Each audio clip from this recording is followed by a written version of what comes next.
हाय, सभी को जय भीम नमो बुद्धाय। कैसे है हमारी फैमिली? आशा करती हूँ आप लोग बहुत अच्छे होंगे। और बताइए आप लोग कैसे हो? और मेरे भाई से मिलिएगा, जो हमारा भाई आया बहुत दूर से। ये मेरा सपना था सिर्फ एक लाइव से, कि अंदर मैं सोच रही थी कब आएगा मेरा भाई और मैं सभी लोग एक पास बैठकर बातें करेंगे। तो मेरे भाई से थोड़ी बात कर लीजिएगा। भाई बोलिएगा। हेलो फ्रेंड्स, आप सभी को जय भीम, नमस्ते, जय श्री राम, नीला सलाम है। तो मेरा नाम है संजय कुमार भिंडारी। मैं बागी बलिया उत्तर प्रदेश का रहने वाला हूँ। जो प्यारी दीदी जी से मिलने के लिए लखीमपुर खीरी आया हूँ। करीबन 15 से 16 घंटे की सफ़र करके आया हूँ। और इनका कहना था कि भाई आप हमारे यहाँ आओ, मेरे को भी मिलना था दीदी जी से, तो इसलिए मैं यहाँ पे आया। और आज दिल्ली बड़े भैया चंद्रशेखर आज़ाद जी की रैली भी थी लखीमपुर खीरी में, तो सोचा बहन जी से भी मिल लूँ और भाई से भी मिल लूँ। तो मेरे को तो बहन जी से तो मिल लिया, पर ये अब सोच रहा कि भाई से नहीं मिल पाया। पर कोई बात नहीं, उनकी रैली देखी, अच्छा लगा मेरे को उनके पास ही पहुँचा, बस नहीं मिल पाया, यही अफसोस थी। बातचीत नहीं हो पाई हाँ, अच्छे से, है बातचीत नहीं हो पाई। बिल्कुल भी नहीं हो पाई। उनके पास उसके पास मैं पहुँच गया था, स्टेज पे मैं पहुँच गया था, ठीक है। काफ़ी मेरे करीब थे, बट मेरे को प्रशासन ने नहीं जाने दिया, इसलिए मैं नहीं बात कर पाया, अपनी बात नहीं रख पाया। बट कोई बात नहीं, उनसे मिलूँगा एक दिन, ना एक दिन ज़रूर मिलूँगा। और मिलना भी है हमको, चाहे जहाँ पे भी मिलूँ, पर उनसे ज़रूर। और जी हाँ, उसके बाद से दीदी जी के घर पे आया हूँ, तो घर पे मेरे को बहुत अच्छा लग रही है। इनकी सभी फैमिली बहुत अच्छे हैं। सभी फैमिली से मिलकर मेरे को बहुत अच्छा लगा। जैसे लग रहा है कि हाँ, मैं अपनी बहन के पास आया हूँ। बिल्कुल सही बात है। जब भाई अपनी बहन के घर पे आता है तो ये अंदर संकोच नहीं रखना बिल्कुल। चाहिए कि हम मतलब कहीं बाहर आए। जी। अपनी बहनों से मिलने के लिए ना तो किसी का इजाज़त लेना पड़ता है, ना किसी से परमिशन। बिल्कुल अपने घर जैसे आओ और बैठो, सभी लोग मिलो, बातें करो। और मुझे तो बहुत अच्छा लगा है भाई से मिलकर। और भाई आपको? मेरे को तो और अच्छा लगा कि मैं आपसे मिलने के लिए आया और आप भी मेरे से मिलने के लिए वहाँ पे आई लखीमपुर खीरी में। यहाँ से चलकर तो ये रहा कि हाँ, दोनों भाई एक दूसरे से मिलने के लिए आए और आप अपने घर पे मेरे को ले आई। थैंक यू सो मच घर पे लाने के लिए। और हमारा ब्लॉग जितने हमारे सभी भाई बहन देखें, तो भाई एक बार शंकु कुमार की आईडी जरूर एक बार आप लोग ओपन करके देखिएगा। और यदि आप लोगों को ब्लॉग वीडियो जो भी अच्छा लगे, आप लोग सब्सक्राइब जरूर करिएगा चैनल को। बिल्कुल, चैनल को सब्सक्राइब और कमेंट कीजिए। करके जरूर बताना कि आप ब्लॉग कहाँ से देख रहे हैं। जी हाँ। ज़्यादा से ज़्यादा हाँ, सपोर्ट और करिएगा। देखिए मैं सभी महापुरुषों के विचारों को लेकर चलता हूँ। और अपने जितने भी हमारे सभी महापुरुष है, बाबा साहब, डॉक्टर भीमराव अम्बेडकर, ज्योतिबा फुले, तमाम महापुरुष है, सभी लोग को मैं लेकर चलता हूँ। क्योंकि जो हमारा मिशन है, वो एक मिशन नहीं, वो एक ऐसी मिसाइल है जो सभी महापुरुषों के धर्म को, उनके मानवता को लेकर चलता हूँ। जो देखिए आज अशोक सम्राट की जयंती, तो उनकी जयंती इसलिए मनाई जाती है कि उनके नाम से पूरा भारत गूंजता है, कि हम अशोक सम्राट बिल्कुल। के वंश थे। तो वैसे ही हम लोग को देश में एक क्रांति लाना चाहिए। क्रांति के रूप में जैसे देखिए, जब तक 14 अप्रैल आ रहे हैं, ठीक है। तो 14 अप्रैल आ रहे हैं, तो हम लोग को 14 अप्रैल इस तरह से मनाना चाहिए जैसे हम लोग कोई त्योहार मनाते हैं, जैसे छठ मनाते हैं, ये होली मनाते त्योहार हैं। से तो हाँ, कम सुनिए नहीं मेरी है। बात सुनिए। तो होली मनाते हैं, वैसे ये हम लोग के लिए सबसे बड़ा त्योहार है। और इस त्योहार को हम लोग को धूमधाम से मनाना चाहिए, बल्कि ना ही कि बस फोटो पर हाथ चढ़ा तो हो गया, ऐसे नहीं। इस त्योहार को इतनी धूमधाम से मनाओ, इतनी अच्छे से मनाओ कि हाँ, क्योंकि बाबा साहब डॉक्टर भीमराव अम्बेडकर नहीं होते तो आज लोग हम लोग को यहाँ पे बैठने और उठने और बोलने का अधिकार नहीं मिला होता। तो इसलिए हम लोग को उनकी जयंती बहुत धूमधाम से मनानी चाहिए। और 14 अप्रैल और उसके बाद से आता है 26 नवंबर, जिस दिन हमारा संविधान लागू हुआ था।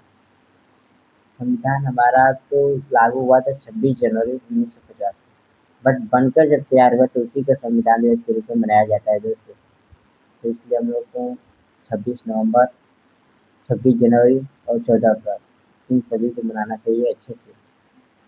और देखिए, मैं ये नहीं कहता आप सभी महापुरुषों की जयंती मनाइए, क्योंकि हम लोग को उन्हीं की देख रेख पर हम लोग देख कर चलते हैं कि वो हमारे जितने भी महापुरुष हैं, वो लोग क्या बलिदान दिए, कैसे आगे बढ़े, कितना परिश्रम किए हैं। हम लोग को उनकी जो भी परिस्थितियाँ, उन परिस्थितियों से हम लोग को देखकर ये मिलता है कि हाँ, हम लोग ऐसी भी परिस्थितियाँ हमारे पास नहीं है।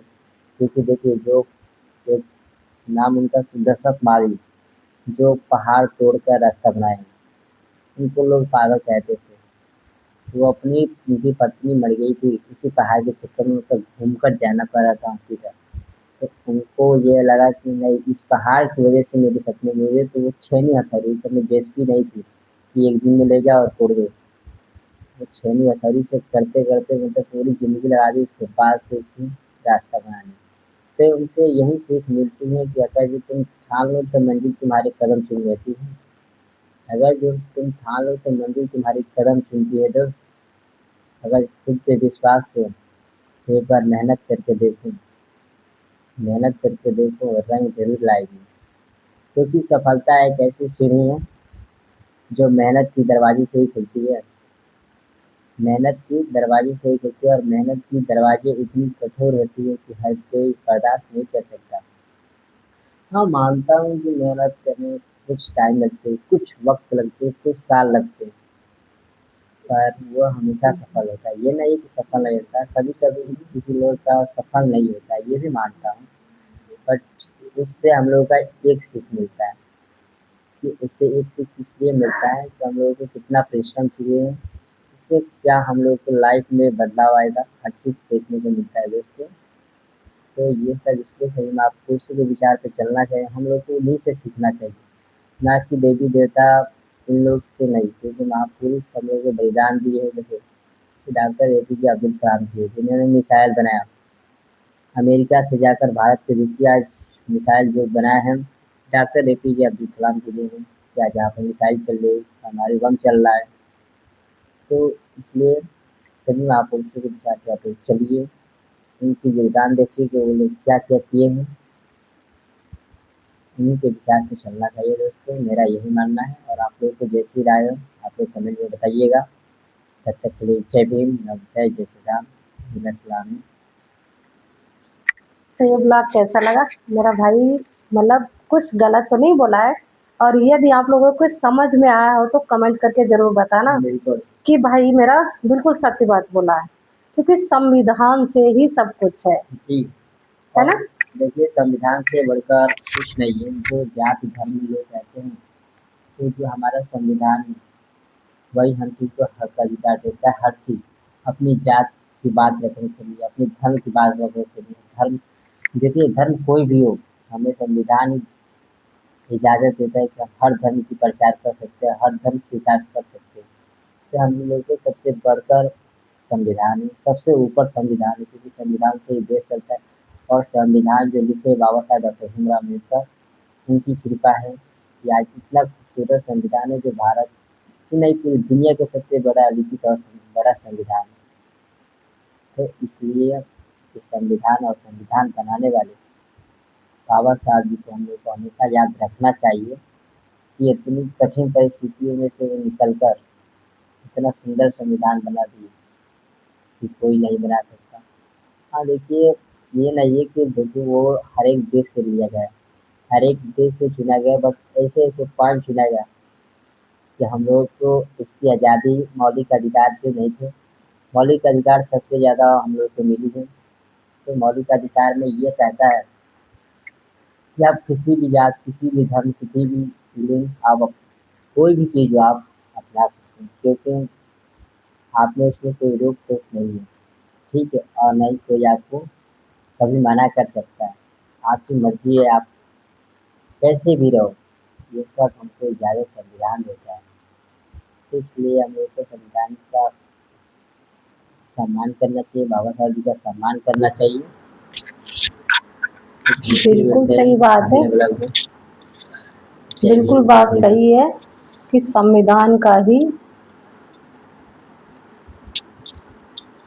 और आप लोग तो बहुत देर से कह रहे होंगे, जैसे भाई बोल रहा है, कुछ लोग जब ब्लॉग देखते हैं तो कहते हैं ये तो जय भीम वाले। अरे भाई जय भीम वाले हैं तभी तो संविधान के बारे में बता रहे हैं।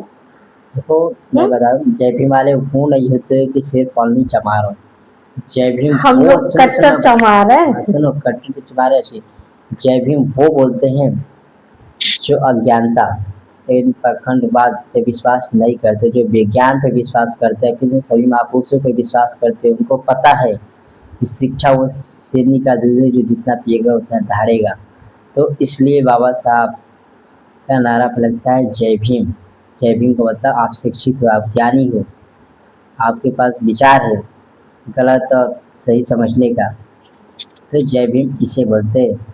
ये तो टाइटल है कि जैसे राधे राधे बोल दिए, जय श्री राम बोली, जय महाकाल कुछ भी बोल दिए, उससे फर्क नहीं पड़ता, पर जब जय भीम लोग बोलते हैं ना तो सोच में पड़ जाते हैं लोग कि जय भीम कौन बोलता मतलब है ना। और वो कौन थे भाई, वो बोले थे कि ये जितना आप लोग जय भीम करते हो और यदि इतना राम राम करते तो आप लोग अभी तक गंगा सागर पार हो नहीं जाते। मिश्रा। हाँ वो बोले थे। तो ऐसा कुछ भी नहीं है, जिसको जो सही लगता है वो हाँ बोले, वो तो मेरे से अपना कोई नहीं मतलब है। बिल्कुल बस मेरे लिए तो जय भीम जय संविधान। हाँ, देखिए सबको अपना अपना बोलने का हक अधिकार संविधान ही देता है भाई। तो संविधान तो आप हम लोग कुछ लोगों भी को ना इज्जत करें, सम्मान हमारे बाबा साहब ने दिया है, तो हमारे लिए तो वही हमारे पूजनी है। बिल्कुल कुछ नहीं है। जब हम लोगों को हक अधिकार वहीं दिए, पूजनीय तो वो हमेशा रहेंगे ही। बिल्कुल।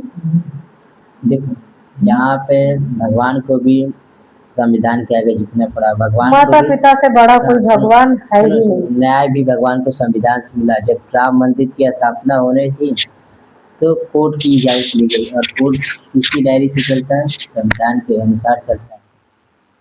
तो उसकी परमिशन से राम ने आज अयोध्या में राम मंदिर बनाया, ठीक है। यही संविधान का पावर है जो हर चीज़ को न्याय दिलाता है देश को। और संविधान बनाने वाले का सोच इतना अच्छा था कि ना ही किसी एक जात, ना ही किसी एक धर्म के लिए सोची, बल्कि वो पूरे भारत के लिए सोची, क्योंकि उनके पास इतनी पावर थी कि वो अलग देश बना सकते थे, पर उनको नहीं, उनको इसी देश में भाईचारा बनानी थी। इसलिए वो आरक्षण दिए कि जो लोग पिछड़े दलित समाज के लोग हैं वो अपना आवाज़ रख सके, कुछ कर सके, ठीक है। और लोग आरक्षण पर बात कर देते हैं, भाई आरक्षण आप लोग कैसे, यहाँ पे तो देख रहे हैं कि जात पे लड़ाई छिड़ रही है, जंग छिड़ रही है, आरक्षण की बात क्यों ना किया जाए, क्यों ना किया जाए, आप ही लोग बताइए। जब आप अपना जात धर्म देखने लगते हैं, हर चीज़ में मैं ये हूँ वो हूँ, तो आरक्षण तो भाई मिलना चाहिए, क्योंकि आप लोग जितना, क्योंकि जितना 15% लोगों के पास प्रॉपर्टी है, जायदाद है, जमीन है, जो कुछ भी है, वो सब 85% लोगों का ही है। बट उसका हौसला वो लोग जमा नहीं थे, क्योंकि आज के जो डेट में 85% लोग हैं वो लोग अभी दबे हुए हैं। और जिस दिन इन लोगों का आँख खुल जाएगा उस दिन प्रलय नहीं महाप्रलय आ जाएगी।